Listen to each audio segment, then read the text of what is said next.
નમસ્કાર, હું છું પ્રિયા અને તમે જોઈ રહ્યા છો જનતા કી જાણકારી ન્યૂઝ। નજર કરીએ આજના સમાચાર ઉપર। સુરેન્દ્રનગર જિલ્લા પોલીસે પરંપરા જાળવી રાખતા ચોટીલા ચામુંડા માતાજીના મંદિરે ધ્વજારોહણ કર્યું હતું। રાજકોટ રેન્જના આઈજી અશોકકુમાર યાદવ, સુરેન્દ્રનગર એસપી પ્રેમસુખ ડેલ્લુ અને લીંબડી ડીવાયએસપી વિશાલ રબારીએ પરિવાર સાથે માતાજીના આશીર્વાદ મેળવ્યા હતા। નવરાત્રીના બીજા દિવસે ચોટીલા ચામુંડા માતાજીના મંદિરે ભક્તોની ભીડ ઉમટી હતી। ગુજરાતભરમાંથી વહેલી સવારથી શ્રદ્ધાળુઓએ જય માતાજીના નાદ સાથે દર્શન કર્યા હતા। પોલીસે સુરક્ષા વ્યવસ્થા ગોઠવી છે। મંદિરના મહંત મનસુખ ગિરી ગોસાઈની આગેવાનીમાં વૈદિક મંત્રોચ્ચાર સાથે કળશ સ્થાપના કરવામાં આવી હતી। આ વર્ષે એક વધારાના નોરતા સાથે 10 દિવસની ઉજવણી થશે અને ખાસ કરીને રવિવારે માતાજીના માઈ ભક્તોની વિશેષ ભીડ જોવા મળશે।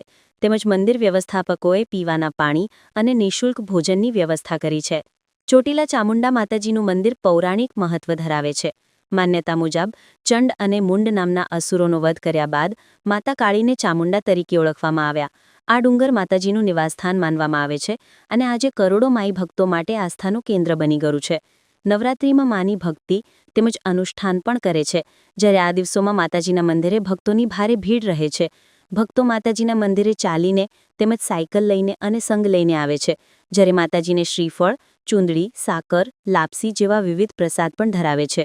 સુરેન્દ્રનગરના ચોટીલામાં આવેલ મા ચામુંડા માતાજીના મંદિરે હજારો દર્શનાર્થી આવે છે। આ મંદિરે આખું વર્ષ લોકો દર્શન માટે આવતા હોય છે। ખાસ કરીને આસો સુદ નવરાત્રી તેમજ ચૈત્રી નવરાત્રી અને પૂનમ ઉપર દર્શનાર્થીની ભીડ વધુ રહે છે। આ જગ્યા ઉપર ગુજરાત તેમજ ગુજરાતની બહારથી પણ વધુ લોકો આવે છે। સૌરાષ્ટ્રનું પ્રવેશદ્વાર એટલે આ ચોટીલા છે।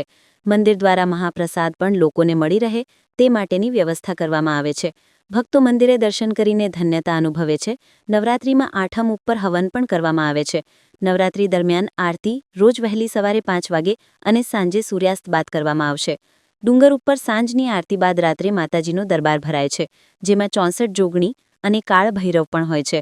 માતાજી બધાને હુકમ કરીને પોતાના ભક્તોના કામ કરવા માટેનો આદેશ કરે છે અને તે માટે આરતી પત્યા બાદ રાત્રે ડુંગર ઉપર રહેતું નથી તેવી માન્યતા છે। સુરેન્દ્રનગર રિપોર્ટર મહેશભાઈ ઉતેરિયા। જય માતાજી।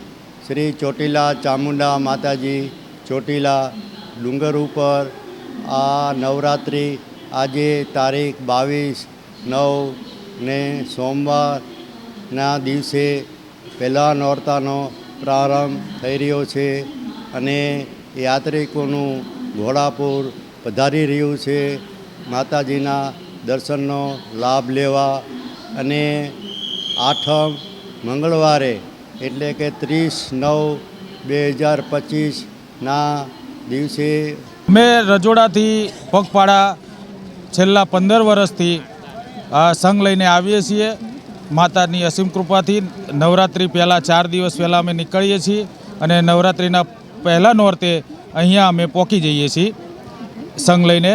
અમારી સાથે ઓછામાં ઓછા 15 થી 20-25 માણસનો અમે સંઘ છીએ, બરોબર। પદયાત્રા કરીએ છીએ। અમને 2010 અમારે ઓછામાં ઓછા 145 કિલોમીટર બાવળા જોડે રજોડા ગામથી માતાજીનું મંદિર અહીં ચોટીલા થાય છે। 145 કિલોમીટર અંતર છે અને 4 દિવસમાં અમે પૂરું કરી દઈએ છીએ। બહુ મસ્ત। હું પૂનમ ભાવસાર, મૂળ વતન કચ્છની, અમે ઘણા વર્ષોથી મુંબઈ જ રહીએ છીએ અને કુળદેવી અમારા કુળદેવી છે ચામુંડામાં અને વર્ષોથી અમે અહીંયા આવીએ છીએ દર્શન કરવા માટે। માતાજીની અસીમ કૃપા છે અમારી ઉપર। જે મારે ઘોડાની 2 દીકરીઓ છે અને આ ત્રીજો દીકરો છે એ માનતાનો છે, એટલે માતા અમારી શ્રદ્ધા ફળી છે અને દીકરો આપ્યો છે, એટલે માતાજી ઉપર એમ થાય છે હર વર્ષે અમે અહીંયા આવીએ। કોઈ વર્ષ એવું ન જવું જોઈએ કે અમે ના આવીએ, હર વર્ષે અમે આવીએ છીએ અને શાંતિ મળે છે। બસ એમ તો આવાશે ત્યાં સુધી માતાજી બોલાવશે ત્યાં સુધી હર વર્ષે અમે અહીંયા આવશું।